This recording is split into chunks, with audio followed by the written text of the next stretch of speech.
இலக்கியா என்ன சாப்பிட்றா? இலக்கியா என்னப்பா சாப்பிட்ற?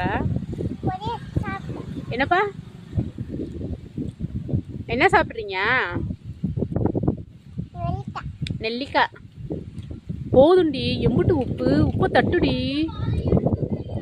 நிறைய உப்புமா. போதும் போதும், வாயில போட்டுக்கோ. எப்படிப்பா இருக்கு? புளிக்குதா? இல்லையா, இனிக்குமே.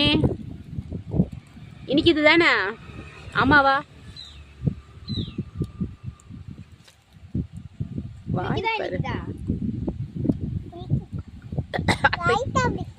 எப்படி புளிக்குது? லைட்டா புளிக்குதா? அத்தைக்கு தரமாட்டியா? பாரு, அத்தைக்கே தரமாட்டியா? வந்து எடுத்து சாப்பிடுங்கடி. எங்க நெல்லிக்காய்? சூப்பர் சூப்பர் நெல்லிக்காயா இருக்குமா உள்ள? நல்லா கரும்பு. என்னப்பா? ரொம்ப நாள் சாப்பிட்டேன். நிறை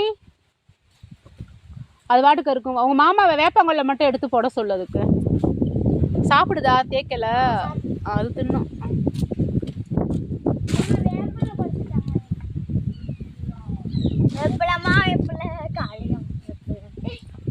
இங்க பாரு, ஒரு ஆள் விட்டு விளாசிக்கிட்டு இருக்கீங்க வந்து பாரு. இப்போ ஃபர்ஸ்ட் டைம் இந்த பொடி சாப்பிடுறேன். இதுக்கு முன்னாடி சாப்பிட்டது இல்லையா?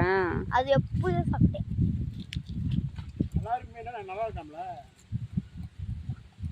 இன்னைக்கு இதை சாப்பிட்டே வயிற்று நெப்பிக்கோங்க.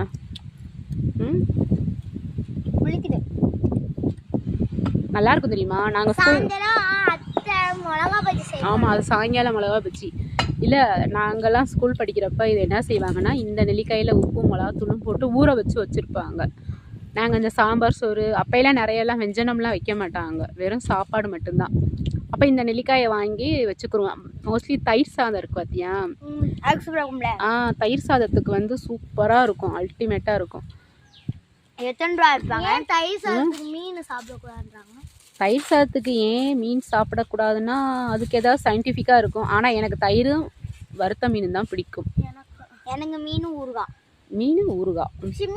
தயிர் சோறு ஊறுகாய். தயிர் சோறு ஊறுகாய். எனக்கு தயிர் உருளைக்கிழங்கு. நாங்கள் இவங்களோட அம்மாச்சி ஊருக்கு போகும்போது எங்கள் மாமா இருப்பாங்களா, அங்கே வந்து சோறு போட்டு சாம்பார் ஊற்றி தயிர் ஊற்றி சாம்பார் எங்கள் ஆச்சிக்கு செமையாக இருக்கும். எந்த ஆச்சி?